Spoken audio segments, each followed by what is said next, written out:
A Navy SEAL vanished into the fog behind a lakeside boathouse, chasing one receipt no one believed mattered.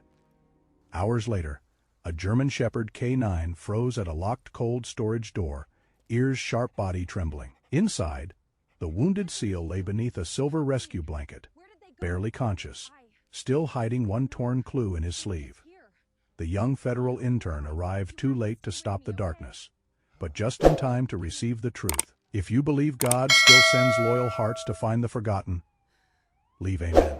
I was 26 when the Harbor Ledger case first crossed my desk, though crossed my desks makes it sound grander than it was. Back then, I was still a federal investigative intern with a badge that felt too light, a blazer that never sat right on my shoulders, and a habit of carrying 2 pens because I was afraid one mistake might prove I did not belong in the room. My job was not to lead raids or question powerful men under bright lights. My job was to scan, label, compare, and listen. That sounds small until you learn how often the truth hides inside small things. Brightwater Harbor, Michigan, looked too clean for what was coming. The town sat along the northern lake like a postcard someone had left in a freezer overnight.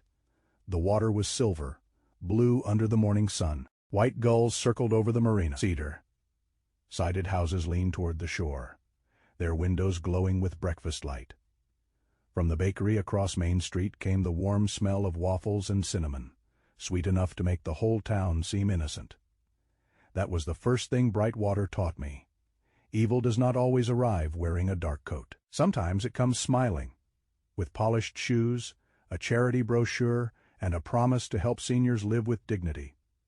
Our temporary federal office occupied the second floor of an old municipal building that smelled of dust, copier toner, and burned coffee. Supervisory Special Agent Daniel Reeves ran the room with a quiet steadiness that made younger agents stand straighter without knowing why. He was in his early 50s, broad, shouldered, with close, cropped gray hair, a square jaw, and a neatly trimmed salt and pepper beard. His left cheek carried a pale scar from some old field assignment nobody asked about.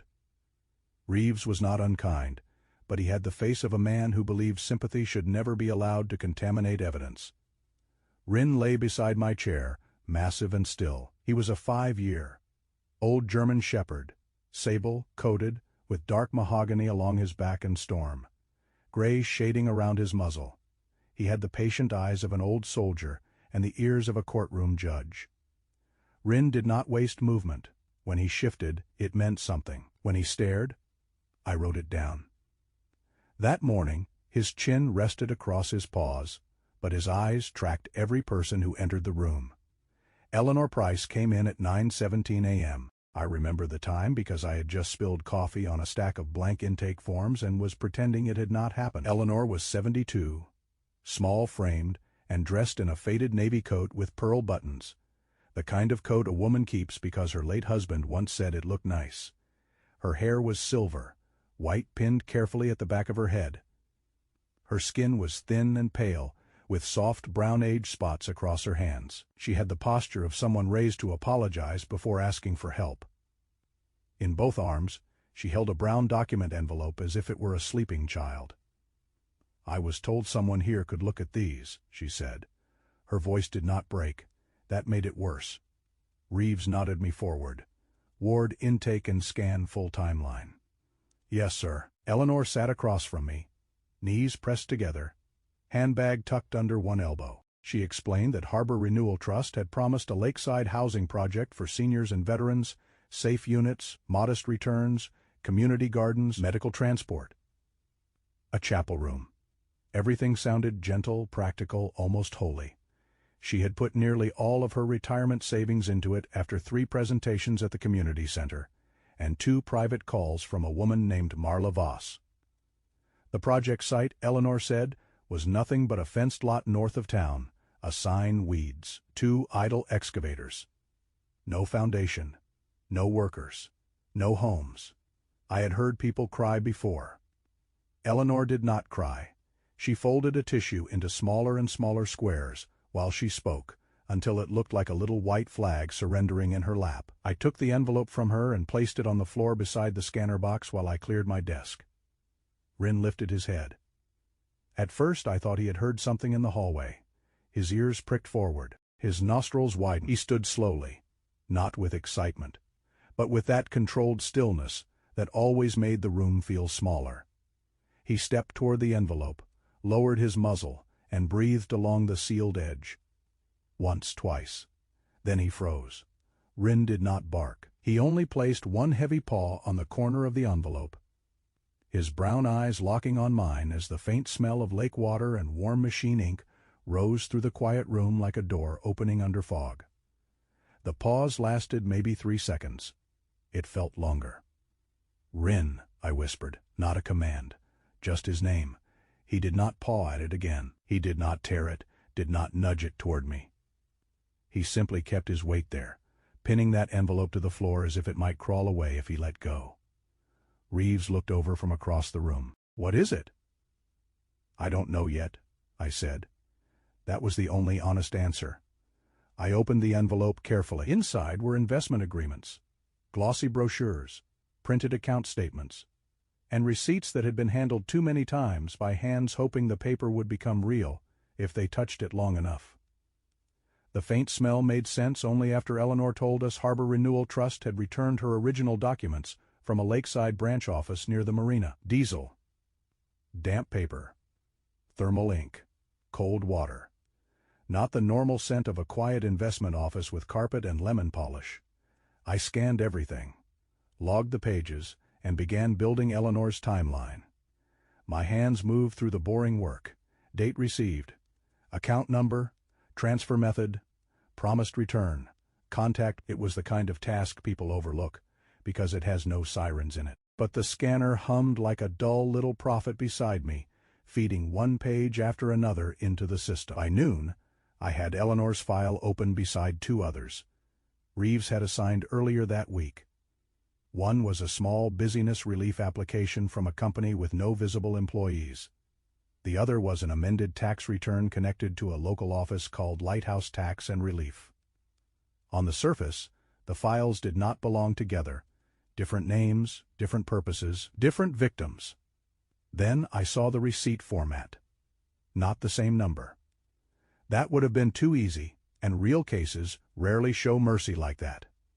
It was the same prefix structure, the same spacing error before the final 4 digits, the same slight misalignment along the right margin, even the thermal printer mark. A faint gray drag near the bottom edge appeared in the same place. I checked again, then again. My stomach tightened. "Agent Reeves," I called. He came over without hurry, coffee in one hand. I showed him the 3 documents. He leaned closer, beard shadowing his mouth, eyes narrowing, not with surprise but with calculation. "Could be a shared vendor," he said. "Yes, sir, or a shared printer."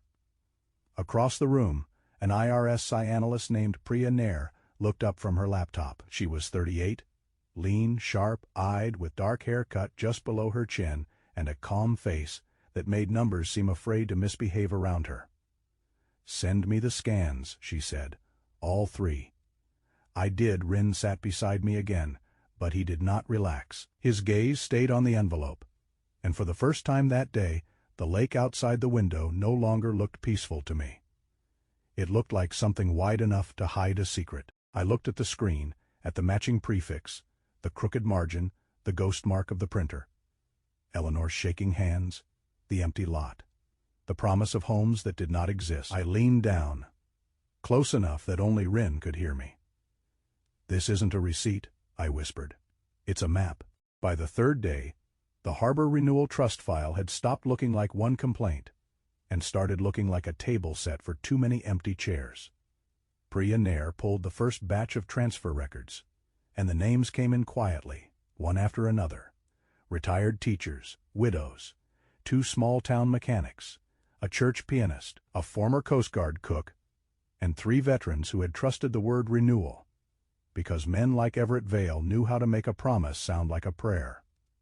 None of them looked greedy on paper. Their investments were not reckless leaps toward fortune. They were careful, modest amounts from people who wanted enough interest to keep the heat on, repair a roof, or avoid becoming a burden to their children. The office grew heavier each time a new name appeared. Agent Reeves kept his face hard. But I noticed the way his thumb rubbed the handle of his coffee mug when Priya read the ages aloud. Rin lay beside my chair, his sable coat catching the pale window light, his ears flicking whenever a voice tightened. He knew sadness before people admitted it. Dogs have no use for polite lies. Martha Keene came in just after lunch, carrying a blue folder pressed to her chest. She was 68, tall for her age, with a narrow frame, weathered skin and steel, gray hair cut short around her jaw. She wore a faded army sweatshirt under a brown wool coat, and walked with the careful dignity of a woman who had already buried more than she ever should have had to carry. Her son, Lieutenant Aaron Keene, had served with my cousin Caleb Ward years earlier. Aaron had passed away overseas, and Martha spoke of him the way some people speak of a lighthouse. Something gone from reach, but still guiding the shoreline of her life. She placed the folder on my desk. Aaron trusted Caleb, she said. So when that man said this project would help veterans come home to something decent, I wanted to believe him. Inside was a printed quarterly report from Harbor Renewal Trust.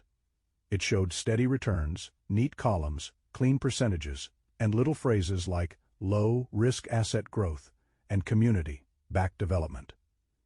It had the same faint drag mark near the bottom edge that I had seen on Eleanor Price's receipt. Same thermal printer scar, same spacing error before the final digits, same quiet fingerprint of a machine pretending to be many machines. Priya looked over my shoulder. Her mouth flattened. No underlying trade activity, she said. No matching property purchase. No construction draw. These returns are theater. Martha heard that. Her face did not change, but her fingers tightened around the strap of her purse until the knuckles went pale. Rin rose and moved beside her chair.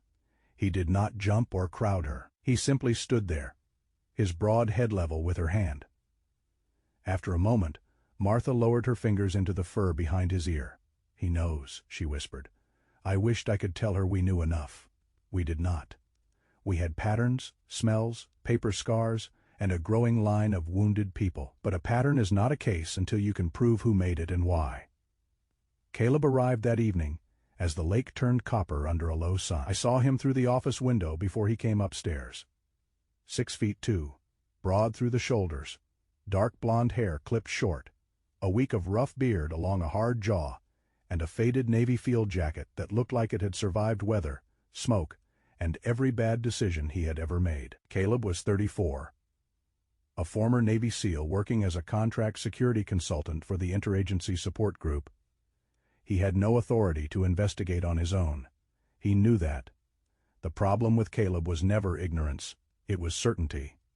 He walked in like a man entering a room already mapped in his head. His blue eyes found me first, softened for half a second, then hardened when he saw Martha's folder on my desk.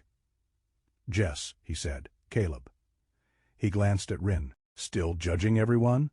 Rin blinked once, which was about as warm as his comedy ever got. Caleb turned serious fast. Martha called me. I know. You know who her son was. I know that too. His voice dropped. Then why is she sitting here while Vale hosts lunches at the yacht club? Agent Reeves looked up from across the room. Mr. Ward. Caleb nodded once, respectful but tight. Agent Reeves. Reeves leaned back. You are here as a consultant. You do not approach witnesses without coordination.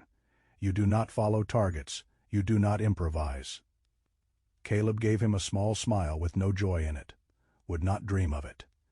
That was when I knew we had trouble. Caleb only got polite when he was already halfway out the door in his mind. I followed him into the hallway. The municipal building smelled colder there. All old radiator heat and mop water. Do not do this, I said. He looked down at me. And for a second I was 12 again. Scraped, kneed, and stubborn. While he stood between me and whatever foolish thing I had climbed. You are doing good work, he said. That made me angrier than if he had shouted, Do not talk to me like I am helping with homework. His jaw tightened. Those people are losing their homes. And if you scare the wrong person, they will erase what we need to prove it. They are already erasing it. We need clean evidence, Caleb, not a story about a former SEAL following a truck because his gut told him to. His eyes flickered, there was hurt there, and pride, and something older than both. My gut brought men home. This is not that field. No, he said softly. But predators still love slow rooms. He left before I could answer. The hallway door clicked shut behind him, and the sound snapped through the building like a pebble striking thin ice. Rin, still inside the office, rose so fast his claws scraped the floor once. One sharp sound, then silence. I should have told Reeves right then that Caleb was going to move. Maybe I did. In the stiff way young people warn without wanting to betray family. Reeves assigned 2 agents to review local traffic cameras near Lighthouse Tax and Relief, and I buried myself in records because work was the only thing that kept worry from climbing my throat. At 7:42 p.m. Caleb's phone stopped answering. At 8:10, Rin found his field jacket on the back of a chair near the stairwell. Caleb must have left it while arguing with Reeves earlier. Rin lowered his muzzle to the cuff and went still. His nostrils worked slowly, deeply. Then he looked toward the north, facing windows. "What?" I whispered. Rin nosed the sleeve into my hand. The fabric smelled of cold air, old leather, and something else clinging near the cuff. Diesel, wet rope, lake mud, the same family of smells from Eleanor's envelope. I called Caleb again. It rang and rang. By then Reeves was beside me. "Ward," I handed him the jacket. "Rin has a match to the marina scent." Reeves did not waste time. Within 20 minutes, the room shifted from paperwork to motion. Priya pulled the last cell tower ping from Caleb's phone. A junior agent found a traffic camera showing a gray pickup leaving Lighthouse Tax and Relief at 6:58 p.m. Caleb's rental followed 4 car lengths behind it. The truck turned north toward property owned by Blue Heron Holdings. A marina security guard, an older man with a thin white mustache and nervous hands, confirmed by phone that the Northgate camera had been acting strange all evening. Reeves requested the footage anyway. It arrived grainy, bluish, and streaked with mist. There was Caleb at the side entrance, shoulders squared, moving alone through the gate. Then a figure stepped from inside the fence and pulled the iron gate shut behind him. I leaned closer to the screen. Caleb turned his head in the final frame, just enough for the camera to catch his profile. He looked not afraid, not yet. He looked like a man who had finally realized he was not alone. Fog changes the shape of a town. It softens roofs, erases street corners, and turns honest lights into floating ghosts. That night, Brightwater Harbor no longer looked like the clean little lakeside town that had greeted me with cinnamon air and silver water. It looked older, colder, and less willing to confess. By 10:03 p.m. Caleb Ward was officially missing, and the harbor renewal file had stopped being a paper case. It had grown a pulse. Agent Reeves moved fast, but never loudly. He stood over the conference table with a county map spread beneath one hand, his gray hair silver under the fluorescent lights, his beard making his jaw look harder than usual. "We do this clean," he said. "No hero work, no wandering, no guessing." His eyes came to me for half a second, not accusing, just making sure the message landed. I nodded. I was 26, angry and scared enough to feel both like heat under my ribs, but I was still an intern. My job was not to lead anyone into the dark. My job was to help them find the right door. Sheriff Tom Barlow met us near the North Marina Road. He was a thick-set local man in his late 50s, with a red-weathered face, a white mustache trimmed close, and the slow speech of someone who had spent his life calming frightened people before bad weather arrived. His brown uniform jacket strained at the shoulders, and his eyes carried the tired kindness of a man who had pulled too many cars from icy ditches. Beside him stood Deputy Lena Ortiz, early 30s, compact and sharp, with black hair tucked under a knit cap and a steady hand resting near her radio. She looked at Rin once, then at me, and gave a small nod that said she trusted dogs more than most people. Rin worked the ground beside Caleb's abandoned tire track. His sable coat had darkened in the wet air. His nose moved low over the gravel, then along the edge of a drainage rut where lake mud had been pressed into the stones. He did not rush. Rin never rushed when it mattered. Diesel, wet rope, cold metal. Caleb's leather jacket, the same family of scents from Eleanor's envelope, now dragged into the fog like a thread. The North Marina belonged on paper to Blue Heron Holdings, a name bland enough to hide almost anything. Its main gate had already been blocked by 2 sheriff units and an unmarked FBI vehicle. Red and blue lights moved through the fog without sound at first, like distant stained glass. Reeves coordinated with the tactical team before I was allowed anywhere near the outer perimeter. The men and women going in wore dark gear, helmets, radios, and the kind of calm that is not natural but trained. One of them, team lead Marcus Hale, was tall and lean with deep brown skin, a shaved head, and close-set eyes that missed nothing. He spoke softly, almost gently, which made the tension around him feel sharper. "Intern stays behind the line," Hale said. "She knows the dog," Reeves answered. "She stays with me until cleared." That was the arrangement. Wren could confirm direction. The team would do the dangerous work. The boathouse sat at the far end of the marina, half hidden behind stacked crab traps and winterized boats wrapped in white plastic. Its old wooden sides were streaked with years of rain, and a rusted sign swung over the service door. The building gave off a tired smell. Lake rot, machine oil, old fish, and bleach, trying unsuccessfully to pretend it had won. Wren stopped 10 feet from the side entrance. His ears flattened. Not fear. Recognition. A chain inside the boathouse gave one soft metallic tick, then stopped. The whole marina seemed to hold its breath, and Wren's body went still as carved stone. Hale lifted 2 fingers. His team moved. I did not see them breach the inner room. I heard only fragments. A low command, boots on wet boards. One sharp shout, then radios crackling through the fog. Reeves kept one hand slightly out, not touching me, but close enough to remind me not to cross. My hands were cold inside my gloves. I hated that I could do nothing. I hated more that doing nothing was the correct thing. Minutes stretched long enough to change shape. Then Hale's voice came over the radio. "Subject located, alive. Medical moving in." The breath left my body so quickly, my knees almost forgot their purpose. By the time Reeves gave me permission to approach, the area had been secured. Yellow tape marked the safe boundary. Deputies held the outer road. Medical lights washed the fog pale. Caleb had already been carried out of the old cold storage room and placed on a stretcher near the ambulance. I saw the silver thermal blanket first, bright and crinkled over his chest like a piece of moonlight. Then I saw his face. Caleb looked smaller lying down. That was the first cruel thought my mind gave me. This man who had filled doorways argued with agents and treated danger like a language he spoke fluently, now lay pale under harsh lights, his lips dry, his breathing rough but steady. One shoulder had been temporarily secured. His wrists showed red pressure marks from industrial ties. His jacket was torn at the sleeve, smeared with marina mud and lake water. His eyes opened halfway when I reached him. "Don't yell yet, Jess," he whispered. It was such a Caleb thing to say that I almost laughed. Instead, something behind my eyes burned, and I swallowed it down because he did not need my fear on top of his own. Wren stepped to the stretcher and lowered his muzzle to Caleb's hand. Caleb's fingers moved, barely brushing the fur between Wren's ears. The dog did not wag. He stood guard, broad chest square to the boathouse, as if the dark might come back and ask for what it had lost. "You are impossible," I said quietly. Caleb tried to smile. It failed halfway. "Heard that before."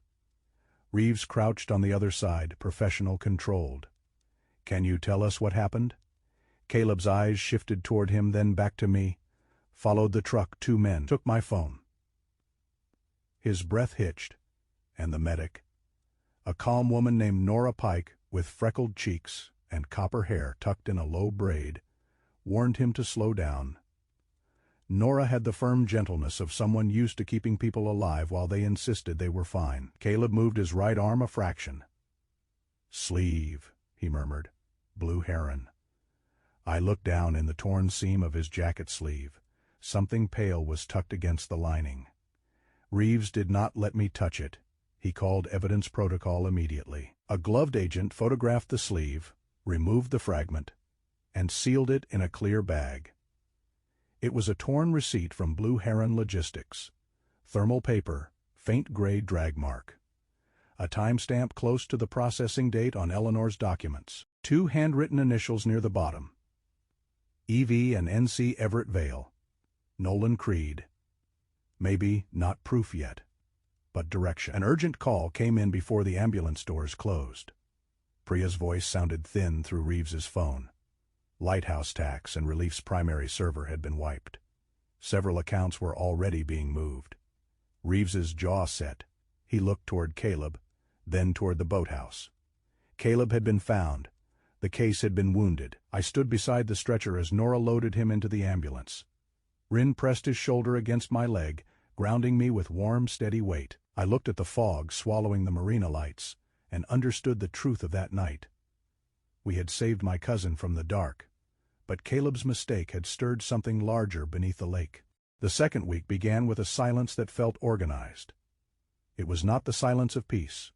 It was the silence of people moving money, closing doors, calling lawyers, and teaching witnesses to be afraid. Lighthouse Tax and Relief's primary server had been wiped clean before sunrise, and by breakfast, Everett Vale was already on local television wearing a Navy suit, a pale blue tie, and the wounded expression of a man who had practiced sorrow in a mirror. He stood outside Brightwater Chapel beside Pastor Miles Harlan, a stooped man in his 70s with soft white hair, watery blue eyes, and the kind of gentle hands that had probably held more grief than money.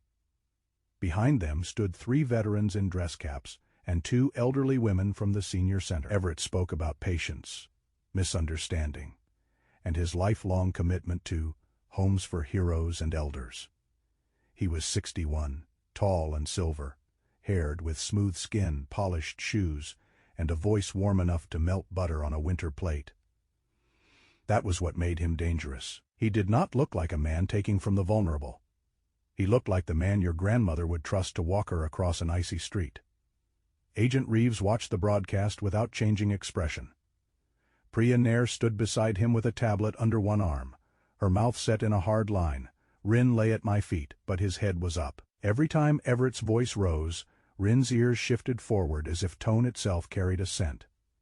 Then the letters arrived. Everett's attorney, Graham Tolliver, sent them through official channels by noon. Tolliver was a narrow man in his late 40s with waxy skin, a red beard trimmed into a perfect wedge, and eyeglasses so clean they looked less like glass than a warning. He accused Caleb Ward of contaminating an active inquiry, harassing private citizens, and provoking a security misunderstanding at the marina. The words were polished, expensive, and shaped like little knives wrapped in velvet. Caleb had survived the boathouse, but his mistake had handed the other side a club. By afternoon, 2 witnesses softened their statements. One said she may have misunderstood the investment presentation. Another claimed she had never been promised a fixed return. A third, a retired school custodian named Mr. Adler, called our office and asked if reporting the fraud would make him lose any chance of getting his money back. His voice trembled with shame, and I hated how familiar that sound had become. I wanted to do something large, something brave, something that would make the room stop feeling like it was shrinking around us. Instead, I did what Reeves told me to do. Back to the files, Ward. So I went back.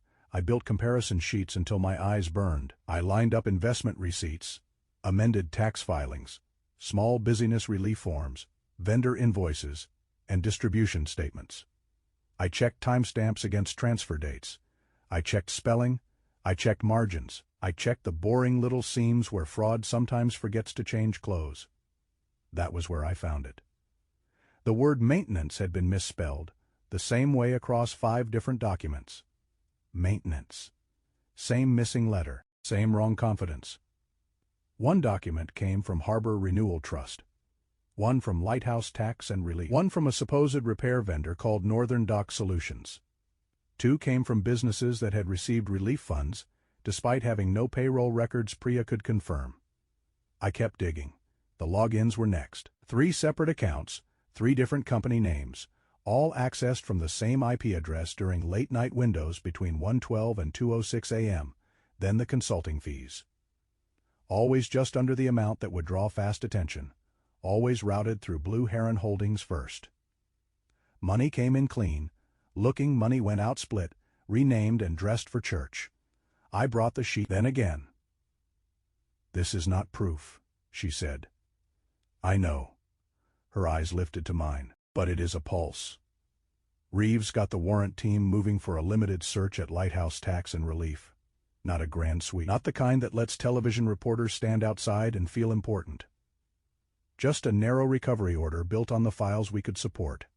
Remaining paper records, local devices, printer logs, tax preparation drafts, and anything tied to Blue Heron Holdings. Lighthouse Tax and Relief sat between a nail salon and a closed insurance office on a street that smelled of wet asphalt and fryer oil. Its sign showed a cheerful yellow lighthouse, which felt almost rude under the circumstances. Inside, the place was too tidy: beige carpet, plastic plants, 2 empty desks, a coffee machine with old grounds inside. The computers had been scrubbed so recently, the absence itself felt warm.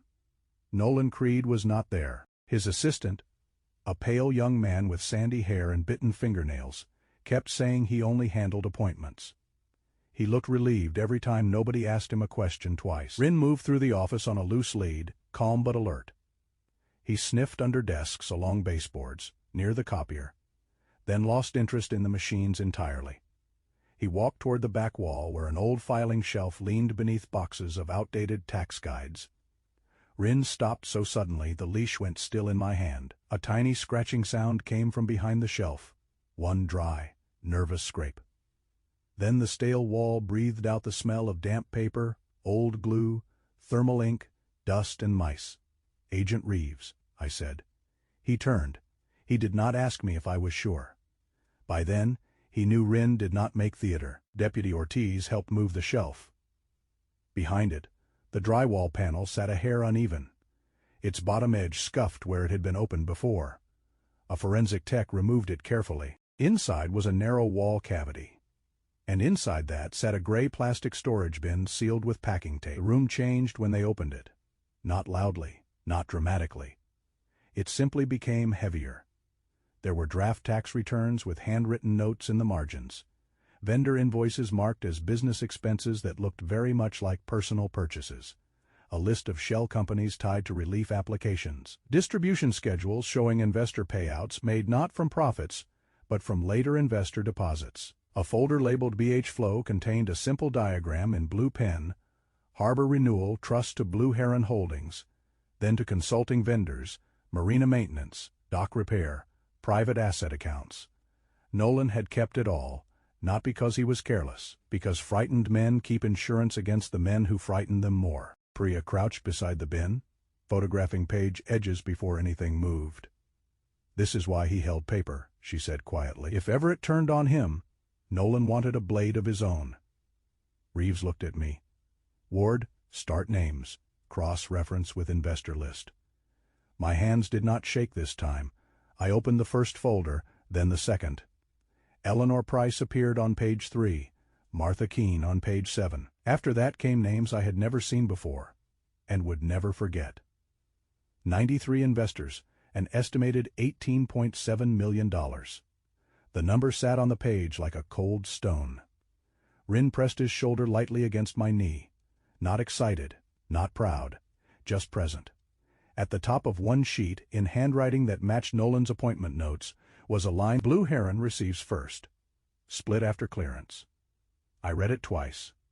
Then I looked at Rin. The numbers had refused to pass away. They had waited in a wall, breathing dust, until somebody listened. The third week began under chandeliers.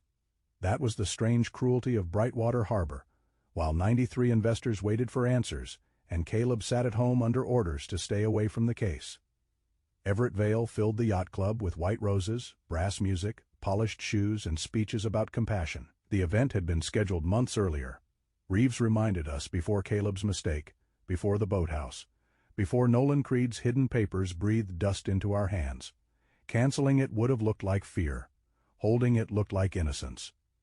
Everett understood appearances the way sailors understand wind. Brightwater Harbor Yacht Club stood at the edge of the marina.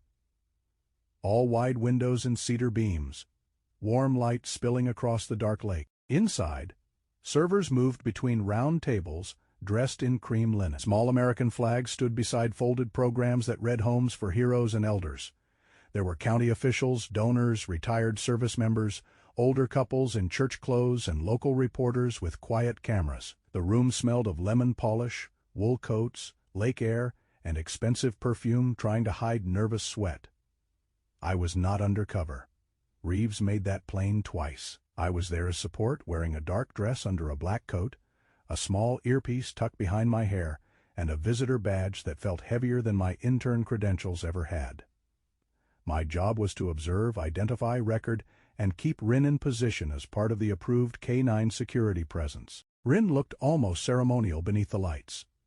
5 years old, sable coat brushed clean, ears alert, leather lead loose in my hand. Guests admired him from a respectful distance. Rin did not care. His nose read the room more honestly than any speech ever could. Near the back wall, Martha Keene sat alone in a navy dress and the same brown wool coat she had worn to our office. Her short gray hair was neatly combed, but her hands moved restlessly over a folded program. She looked smaller under the chandeliers, not weak, just outnumbered by a room that still wanted to believe the man on stage. When she saw me, she gave a faint nod. Rin looked at her and lowered his head once, as if acknowledging an old sorrow.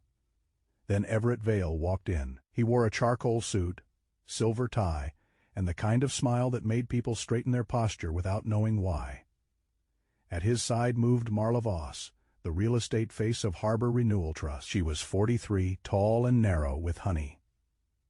Blonde hair swept into a smooth twist, amber skin warmed by careful makeup, and a white satin blouse that made her look softer than she was. Her smile touched everyone and reached no one. She had the bright, practiced warmth of a woman who had learned long ago that confidence could make empty land look like a future neighborhood. A young man followed 2 steps behind Everett, carrying a stack of donor envelopes. I recognized him from surveillance stills as Paul Sutter, Everett's personal aide. He was about 30, thin, with pale skin, brown hair parted too neatly, and a nervous mouth that kept folding inward as if he were swallowing words. His shoes were polished, but dark grit clung near the soles. Rin noticed before I did. Everett took the stage to applause. He spoke about dignity. He spoke about service. He spoke about seniors who deserved safe porches, veterans who deserved quiet bedrooms, and communities that should not abandon their elders. His voice filled the room like warm syrup, slow and golden. People wanted to believe him. That was the ache of it. Belief is not foolish when it is born from hope. It only becomes dangerous when someone sells it back to you at interest. Martha lifted her program, then froze. Her fingers stopped on the signature page printed near the back, a decorative display of community pledge supporters. Her name was there, so was her signature. But her eyes told me she had not signed that page, not like that, not for that purpose. I touched my earpiece. Reeves Martha just recognized a signature issue in the program. Copy, he said. Do not engage yet. Do not engage. 2 clean words, 2 iron bars. The room rose to applaud Everett Vale, chairs scraping in a single bright shriek across the polished floor. Rin turned away from the stage and faced the service door, a low sound gathering in his chest, so soft only, I heard it. The hair along his shoulders lifted. Paul Sutter slipped through the service door with a white gift box pressed to his ribs.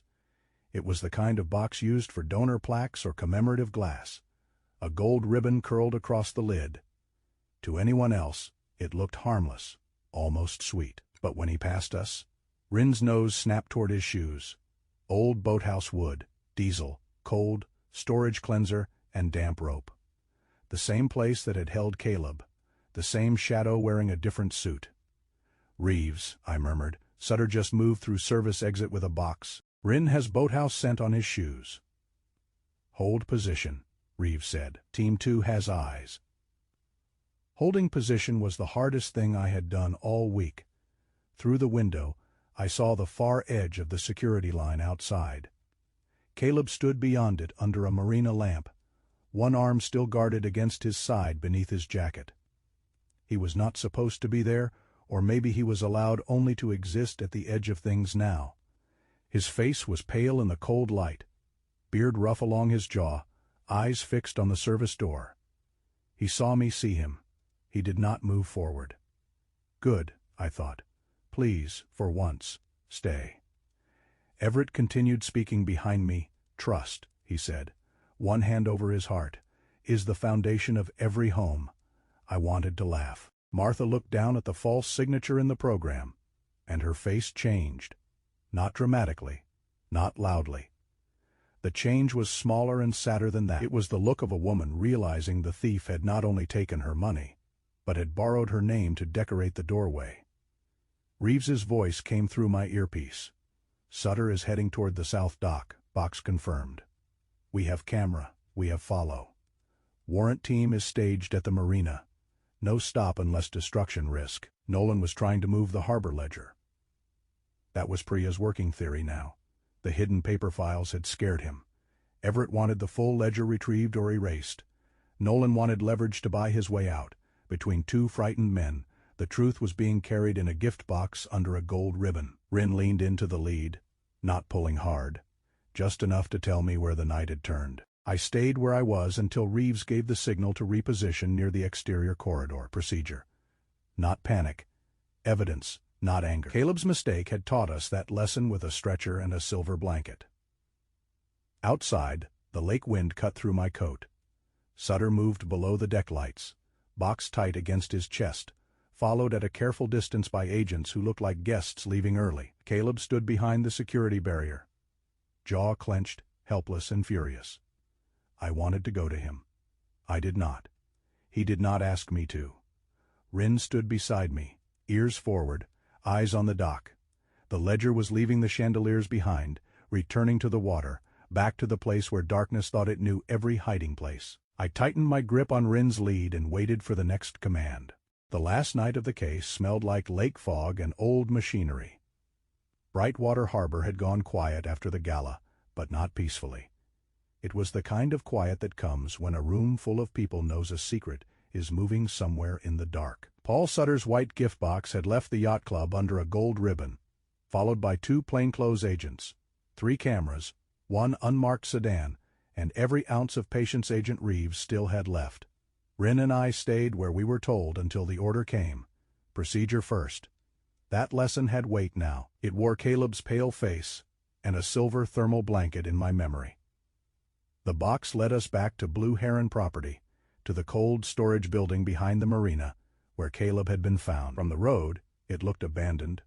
Corrugated metal walls, a loading dock stained by years of weather, and a crooked sign that still advertised fresh whitefish to restaurants that no longer bought from there.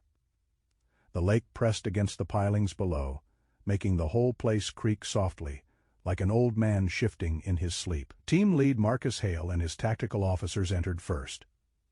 Reeves stood beside me beyond the secured line. One hand on his radio, Sheriff Barlow's deputies blocked the access road. Deputy Ortiz watched the waterline with a flashlight tucked low in her hand. Nobody rushed. The night had already taught us what rushed men could cost. Paul Sutter was detained near the loading bay without drama. He looked even thinner under the dock lights. His neat brown hair damp with fog, his pale face slick with fear. The gift box sat on a metal table now, photographed from every angle. Inside was not a plaque or crystal award. It was a compact hard drive wrapped in velvet cloth, tucked beneath a stack of donor cards. Gold ribbon on top, wrought underneath. That felt like the whole case. When Hale cleared the front room, Reeves allowed me and Rin to approach the outer work area. I was not part of the entry team. I was not there to pretend bravery. I was there because Rin had carried the scent thread through this case from the first envelope, and because Reeves had learned when to let the dog read a room. Rin moved slowly, nose low, sable shoulders rolling under his harness. He passed the loading desk, the old freezer controls, the broken pallet jack. Then he stopped by a stack of empty seafood crates against the back wall. At first, there was nothing there but mildew and old labels. Then the air shifted. Paper, thermal ink, diesel, cold storage cleanser, damp glue, the same scents, layered too neatly to be accidental. Rin pressed his muzzle toward the crates and exhaled hard. Back wall, I said. Hale's team moved the crates. Behind them was a narrow service door painted the same gray as the wall. No handle on the outside, just a seam and a key slot hidden behind a strip of tape. Deputy Ortiz gave one low whistle. Well, that is not for storing fish. The room behind it was small, dry, and humming with a portable heater. That heater was the first betrayal. An abandoned cold storage building should not have a warm little hidden room breathing behind a false wall. Inside were metal shelves, plastic bins, a folding table, and enough paper to make Priya Nair's eyes sharpen like a blade. Priya arrived with the forensic accounting team. Her dark bob tucked behind one ear, blue gloves already on. She looked at the shelves and said only, "Good." That was Priya's version of a trumpet fanfare. They found the thermal printer first. Same drag mark, same faint gray scar near the bottom edge. Then came company seals, draft tax returns, investor lists, relief application templates, private asset accounts, and folders labeled with names that had sounded harmless on earlier spreadsheets. Northern Dock Solutions, Great Lakes Senior Housing, LLC, Beacon Consulting, Blue Heron Maintenance. Harmless names. Hungry mouths. When the laptop finally opened and the words Harbor Ledger appeared on the screen, the portable heater clicked off. In the sudden hush, Rin placed his muzzle against my knee, and the room seemed to exhale a truth it had been holding too long. He could not read. I knew that. But Rin had known from the beginning that paper had a scent, and fear had a direction. The ledger did what no speech from Everett Vale ever could. It told the truth without smoothing its hair. Investors had received emails promising safe returns, community housing, and priority placement in future senior units. They signed electronic agreements and transferred funds through AIK and wire payments into Harbor Renewal Trust. From there, the money moved to Blue Heron Holdings, then split through smaller LLCs, false consulting fees, fake repair invoices, and marina maintenance charges. At the end of the chain were a yacht, a lake house, luxury cars, gala expenses, and personal purchases dressed up as business costs. The tax fraud sat in the margins like an ugly whisper. Draft returns showed income left off. Notes marked personal expenses as operational deductions. One page had a handwritten line that made Priya go very still. Do not report this distribution.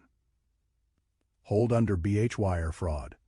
Money laundering, tax fraud, not as ideas, as documents, as transfers, as names. Everett Vale was arrested before dawn at a private dock 2 miles south, still insisting there had been a misunderstanding in accounting. Marla Voss was taken into custody at a hotel lobby. Honey, blonde hair still perfect. White coat folded over one arm as if she were leaving for brunch. Nolan Creed was found in a rented room near the interstate with 2 phones, cash, and the exhausted face of a man who had discovered too late that blackmail is a bridge built over fire. Martha Keene faced Everett outside the federal building after processing began. She did not shout. She only stood there, tall and thin in her brown wool coat, Aaron's old service pin on her collar. Everett looked at the pavement. That was the first honest thing I ever saw him do. Caleb did not get a hero's welcome. He was still removed from his consulting role, still under review, still responsible for making a bad night worse. But he gave a full statement, admitted what he had done, and handed over every detail without trying to polish himself clean. That mattered. Not enough to erase the mistake. Enough to keep his honor from sinking with it. Eleanor did not get her money back that morning. Real justice rarely moves that fast. But the bank paused the foreclosure process after she was formally identified as a victim and federal asset restraints began. When Reeves told her, she covered her mouth and sat down before her knees had to ask. By sunrise, I finished the first report draft with Rin asleep under the table. One paw over my shoe. Outside, fog thinned over the marina. Caleb waited on the office porch. One arm still guarded, beard rough, eyes tired. Next time, he said, you lead. Next time, I said, you listen.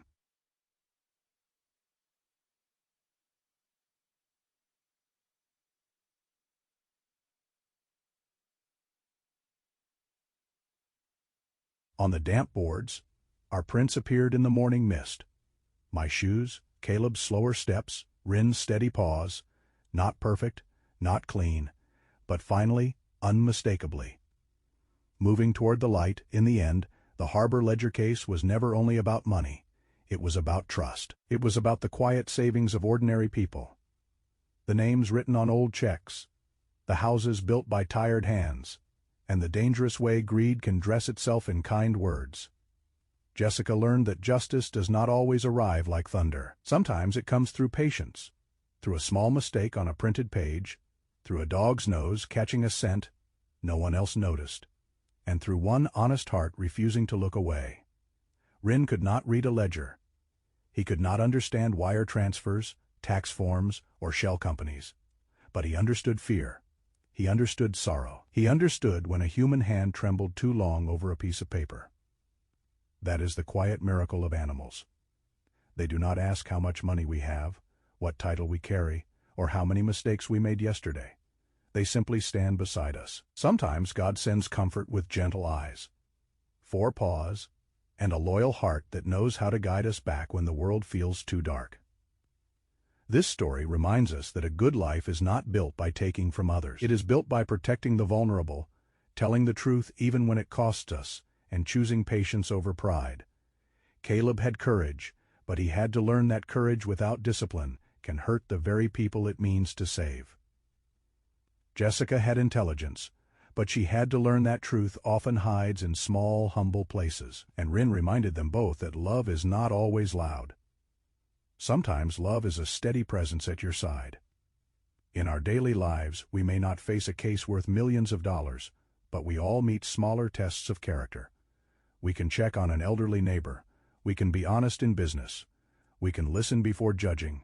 We can protect animals instead of ignoring them. We can choose kindness when no one is watching. Those small choices may not make headlines, but they build the kind of world God can bless. If this story touched your heart, please share it with someone who still believes goodness matters.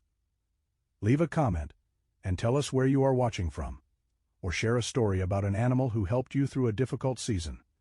And if you want more emotional stories about courage, justice, faith, and the unbreakable bond between humans and animals, please subscribe to the channel. May God bless you, protect your family, comfort your heart, and watch over every loyal animal walking.